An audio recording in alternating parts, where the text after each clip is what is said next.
नमस्कार, मैं हूं अनुश्री और आप देख रहे हैं डेली बज़ इंडिया। पूरे 41 साल बाद भारतीय महिला हॉकी टीम टोक्यो ओलंपिक के सेमीफाइनल तक पहुंची है।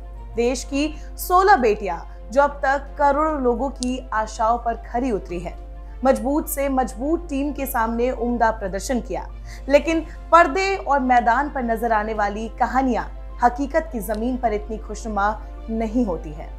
कुछ ने तो जब हॉकी स्टिक थामी तब उनके लिए 2 वक्त की रोटी भी बड़ी बात थी। किसी की मां मजदूरी करती थी तो किसी के पिता दर्जी थे।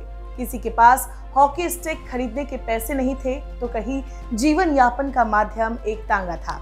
कुछ खिलाड़ियों को खेतों की मेहनत ने तैयार किया तो कुछ ने नक्सल प्रभावित इलाकों में बंदूक की जगह हॉकी का चुनाव किया। सबसे पहले बात करते हैं भारतीय महिला हॉकी टीम कप्तान रानी रामपाल की। रानी हरियाणा स्थित कुरुक्षेत्र के शाहबाद कस्बे से आती हैं। पिता रामपाल तांगा चलाते थे। दिन भर की कड़ी मेहनत के बाद 80 से 100 रुपए कमाते थे। माँ लोगों के घरों में काम करती थी। उनके घर के सामने ही लड़कियों की हॉकी एकेडमी थी। उन्होंने दाखिला लिया पर कोच बलदेव सिंह ने मना कर दिया। कोच के मुताबिक रानी काफी दुबली पतली थी और रानी की आर्थिक स्थिति भी अच्छी नहीं थी। ऐसे में कोच को ये लगा कि रानी के लिए डाइट भी एक बड़ी समस्या होगी। फिर भी रानी ने हार नहीं मानी, वो डटी रही। अंत में कोच को हार माननी ही पड़ी और उन्होंने रानी को ट्रेनिंग पर आने के लिए कहा। रानी को कहा गया कि वो पीने के लिए आधा लीटर दूध लेकर आए। उनका परिवार सिर्फ 200 मिलीलीटर दूध का इंतजाम ही कर पाता था। रानी दूध में पानी मिलाकर आती थी जिससे उनकी ट्रेनिंग छूटने ना पाए। शुरू में वो सलवार सूट में ही ट्रेनिंग करती थी। वक्त के साथ उनका प्रदर्शन सुधरा, तब रानी के कोच ने उन्हें सूट दिलाया। दूसरा नाम है गुरजीत कौर का। भारत और ऑस्ट्रेलिया के बीच हुए मुकाबले में एक लौता गोल करने वाली खिलाड़ी, जिसकी वजह से हॉकी टीम को जीत हासिल हुई। गुरजीत अमृतसर मियादी कला गांव की रहने वाली है। उनके पिता पढ़ाई के प्रति बहुत गंभीर थे, लिहाजा उनका दाखिला तरन तारण के कैरो गांव स्थित बोर्डिंग स्कूल में कराया गया। वहीं से गुरजीत का हॉकी करियर शुरू हुआ, लेकिन ये करियर उतना आसान नहीं था। गुरजीत के लिए हॉकी किट खरीदने के लिए उनके पिता ने अपनी मोटरसाइकिल तक बेच दी थी। इसके बाद नाम आता है भारतीय महिला हॉकी टीम की डिफेंडर सलीमा टेटे। वो झारखंड के सिमडेगा जिले से हैं। उनके परिवार की 5 बहनें और एक भाई आज भी कच्चे घर में ही रहते हैं। सलीमा तय कर चुकी थी कि हॉकी ही खेलना है। ये सपना बड़ा था। इसे सच करने के लिए उनकी बहन अनीमा ने बेंगलोर में मेड का काम भी किया। बताते हैं कि सलीमा जब वर्ल्ड चैंपियनशिप में हिस्सा लेने गई तब उनके पास ट्रॉली बैग तक नहीं था। उन्होंने किसी जान पहचान वाले व्यक्ति से पुराना बैग लेकर अपना काम चलाया था। इतना ही नहीं, पॉकेट मनी के लिए फेसबुक पर मुहिम तक चलाई। फिलहाल सलीमा को सरकारी नौकरी भी मिल चुकी है। झारखंड से ही महिला हॉकी टीम की एक और खिलाड़ी आती है, मिडफील्डर निक्की प्रधान। निक्की के पिता पुलिस में कार्यरत है, इसलिए उनके पास वक्त की कमी रहती थी। वो अपनी मां के साथ ट्रेनिंग के लिए जाती थी।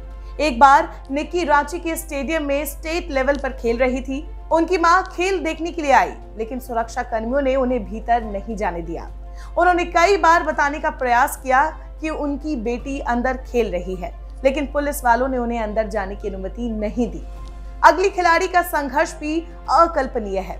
हरिद्वार के रोशनाबाद की रहने वाली वंदना कटारिया फॉरवर्ड पर खेलती है। उन्होंने पेड़ की टहनी से हॉकी खेलना शुरू किया। वंदना के परिवार में कोई इस बात से सहमत नहीं था कि वो हॉकी खेले। इसके बावजूद वंदना के पिता ने उनका पूरा साथ दिया। ओलंपिक के लिए ट्रेनिंग के दौरान वंदना बेंगलोर में थी, तभी उनके पिता की मृत्यु हो गई थी। कोरोना का वक्त होने की वजह से वो अपने पिता के अंतिम संस्कार में भी शामिल नहीं हो पाई। उनके परिवार वाले कहते हैं कि वंदना अपने पिता की ख्वाहिश पूरी करने के लिए खेल रही है। अगला नाम है उत्तर प्रदेश के मुजफ्फरनगर से आने वाली नवजोत कौर का।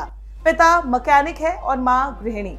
नवजोत भारतीय हॉकी टीम की तरफ से अब तक 100 अंतरराष्ट्रीय मैच खेल चुकी है। अंडर 19 लेवल पर अपने पहले टूर्नामेंट में ही नवजोत शीर्ष स्थान हासिल कर चुकी है। 26 साल की नवजोत ने कुरुक्षेत्र यूनिवर्सिटी से पढ़ाई की और शाहबाद स्थित बलदेव सिंह की अकादमी से हॉकी का प्रशिक्षण लिया। भारतीय महिला हॉकी टीम की गोलकीपर सविता पुनिया हरियाणा के सिरसा की रहने वाली है। सविता के दादा रणजीत सिंह का सपना था कि वो हॉकी खिलाड़ी बने। हिसार साई सेंटर में सविता के कोच आजाद सिंह मलिक बताते हैं कि सविता की हाइट और फुर्ती की वजह से उन्हें गोलकीपर चुना गया। वो 9वीं में पढ़ती थी जब हिसार कोचिंग के लिए आई थी। यहाँ हुए एक प्रैक्टिस मैच में उन्हें गोलकीपर बनाया गया था। सविता ने उम्दा प्रदर्शन किया और अपने रिएक्शन टाइम से सभी को चौंका कर रख दिया।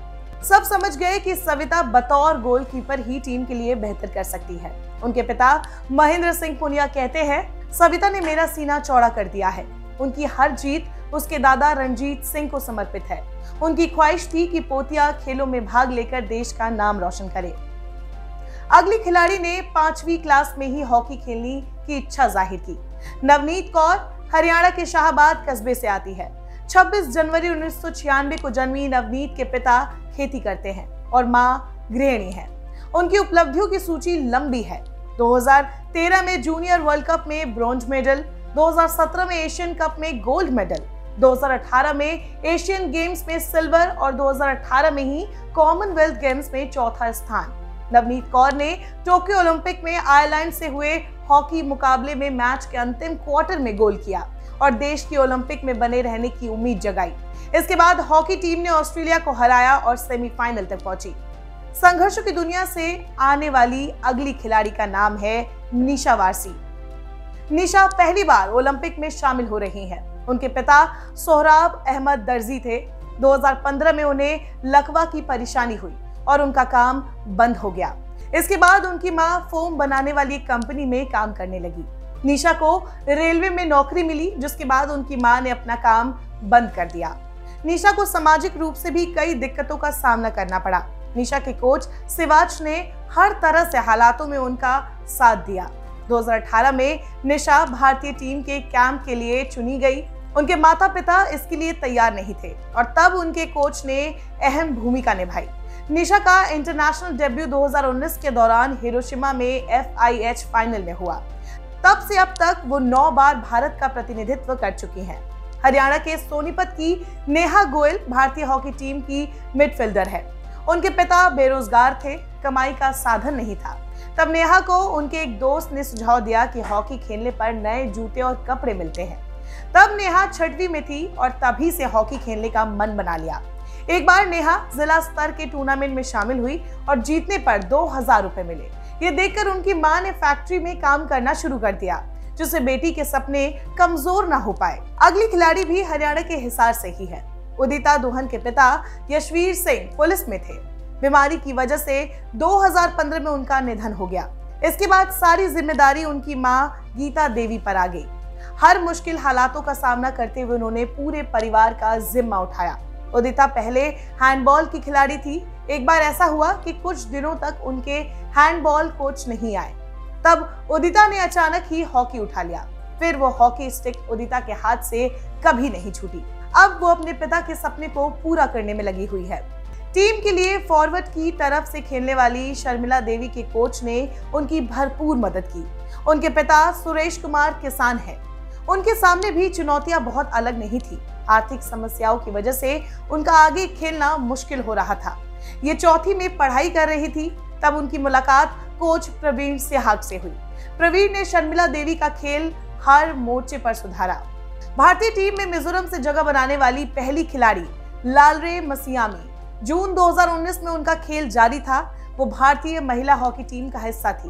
तभी उनके पिता का निधन हो गया था, लेकिन उन्होंने इस बात को खुद के प्रदर्शन पर हावी नहीं होने दिया। इतना ही नहीं, बेहतरीन प्रदर्शन भी किया। अगला नाम है डिफेंडर दीप ग्रेस एक्का का। वो ओडिशा के सुंदरगढ़ जिले से आती हैं। उनके पास बचपन में हॉकी स्टिक नहीं थी, लेकिन जुनून इतना कि वो केंदू के पौधे की टहनी से खेलने लगी। दीप ग्रेस के परिवार में 3 बेटे और 2 बेटियां हैं। गांव में बुनियादी समस्याओं के लिए जूझना पड़ता है। गांव में बिजली नहीं होने की वजह से उनके माता पिता ओलंपिक में उन्हें खेलते हुए तक नहीं देख पाए थे। सोनीपत के गामड़ी गांव से आने वाली मोनिका मलिक को उनके घर वाले पहलवान बनाना चाहते थे। पिता तकदीर सिंह ने शुरू से ही उन्हें खेलों में आगे बढ़ने के लिए प्रेरित किया था। मोनिका ने 8वीं से ही हॉकी खेलना शुरू कर दिया था। उनके पिता मोनिका को पहले रेसलर बनाना चाहते थे, लेकिन बेटी की रुचि हॉकी में देखकर मन बदल लिया। मोनिका अब भारतीय महिला हॉकी टीम में मिडफील्डर है। इस शानदार सूची का अंतिम नाम है रीना खोकर। रीना टीम में डिफेंडर है। रीना के पिता बीएसएफ में थे और उन्होंने हमेशा अपनी बेटी को खेलने के लिए मोटिवेट किया। 2019 में जिम सेशन के दौरान रीना बुरी तरह से चोटिल हुई। सभी को लगा कि उनका करियर खत्म हो सकता है। चोट उनकी बाई आंख पर लगी थी। डर ये था कि उनकी नजर कमजोर न पड़ जाए। रीना ने ऐसी तमाम दिक्कतों को पार करते हुए टीम को मेडल के लिए बेहद नजदीक पहुंचा दिया है। तो कैसी लगी आपको हमारी स्टोरी, कमेंट बॉक्स पर जरूर बताएं। और अगर आपने हमारे चैनल को अभी तक सब्सक्राइब नहीं किया है तो बेल आइकन बटन को प्रेस करें और सब्सक्राइब करें।